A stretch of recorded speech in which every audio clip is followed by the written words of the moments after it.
Hi అండి. ఈరోజు మనం తొలేకాదశి సందర్భంగా ఏకాదశి కథ గురించి తెలుసుకుందాం రండి. ఏకాదశి అంటే 11 అని అర్థం.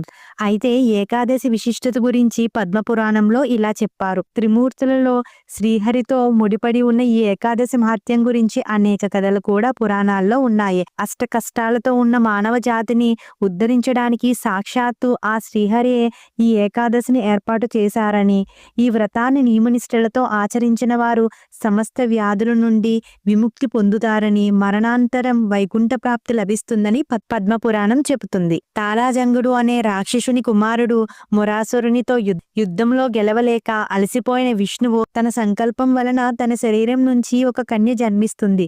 ఆమెనే ఏకాదశి అని పిలుస్తారు. ఆమె విష్ణుమూర్తిని 3 వరాలు కోరుకుంటుందంట. ఒకటి, సదా మీకు ప్రియముగా ఉండాలి. అన్ని తిథుల కంటే ముఖ్యంగా ఉండి ఆదరించి పూజలందుకోవాలి. నా తిథి